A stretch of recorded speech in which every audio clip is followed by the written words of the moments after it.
We are going to combine matrices and transformations. I'm going to assume that you know about matrices, what they look like, how you can multiply them, and I'm going to assume that you know about transformations. We're going to start by learning to transform a shape using a matrix. So a shape on a graph can be transformed into a different shape. We're going to learn how to describe a shape using a matrix and then transform it using another matrix. Just to refresh in your memory, these are the different types of transformations that we're actually talking about. There's reflection, rotation, and enlargement. Reflection, this blue shape is reflected in the line y equals x. When we reflect it in this line, it gives us the orange shape. Rotation, we start with this blue, same blue shape. This shape has been rotated 90 degrees counterclockwise or anti-clockwise around the point 0, 0, so around the origin, to give the orange shape. Then there's enlargement. This orange shape is what we started with. It was enlarged with a factor of 2, and it was enlarged with the origin being the center of enlargement. Okay, if you're unfamiliar with transformations, then you need to watch the video on transformations and how to describe them. This is just a quick reminder. All right, so transforming shapes using a matrix. Let's look at this shape here. We have a graph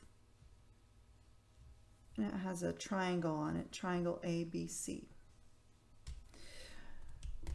Let's say we are being asked to transform the triangle ABC, this triangle, using the transformation matrix -1, 0, 0, 1.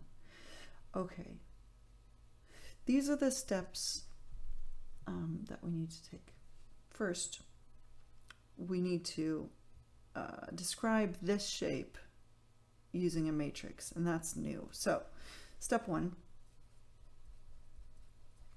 combine the column vectors to make a matrix.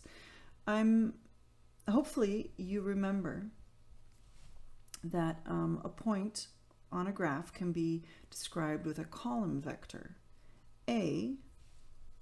The point A can be described with the column vector 1, 1. Let's do it this way. 1, 1. Right? Point B, its coordinates are 4, 1, right? 4, 1. As a column vector, that would be 4, 1. X is on top, 1 is at the bottom.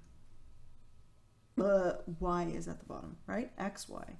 C, the point C is 4, 3, so the X value on top, 4, the Y value on the bottom, 3. Okay, these are 3 column vectors. We're combining them to make a matrix. And it's just A, B, and C in a row. Right?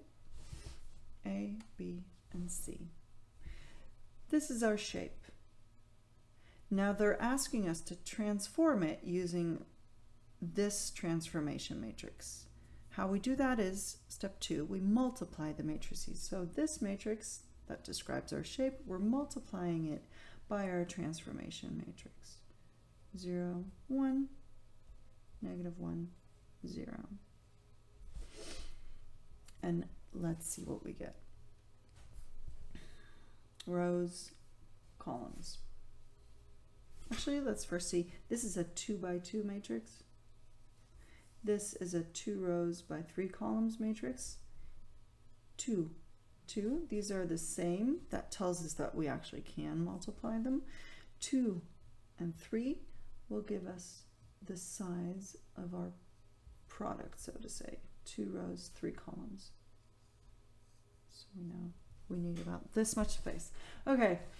-1 times 1 is -1 plus 0 times something. That equals -1. Second row, first column. Second row, first column. My thingies are too big. 0 times 1 is 0. 1 times 1 is 1. Second column, first row.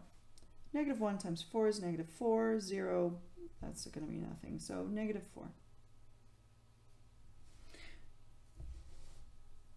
Second row, second column. 0 times 4 is nothing. 1 times 1 is 1.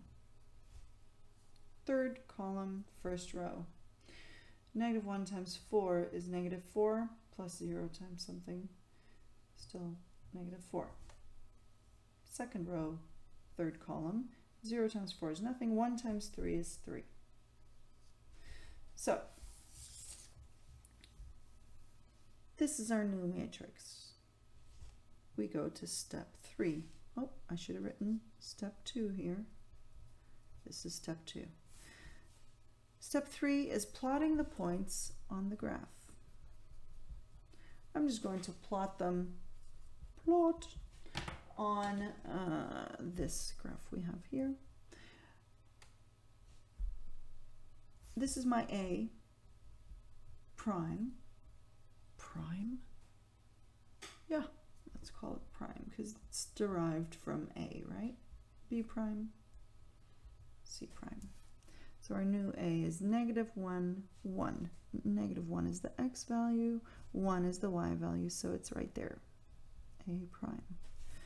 B prime is -4, 1. So -4 for X and 1 for Y. B prime.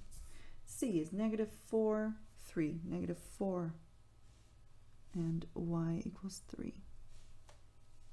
C prime. Plot the points on a graph, and of course we're going to connect the dots.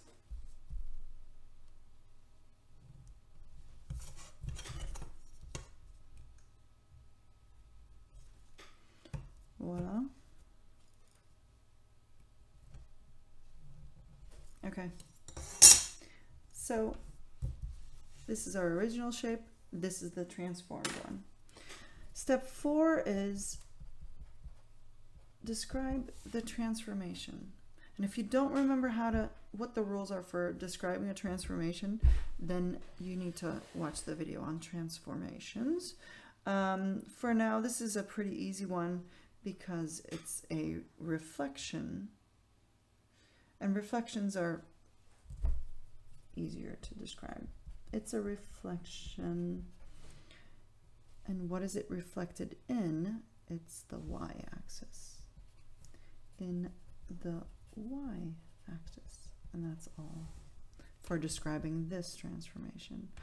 All right, I could do more examples, but I don't want to waste your time. Good luck.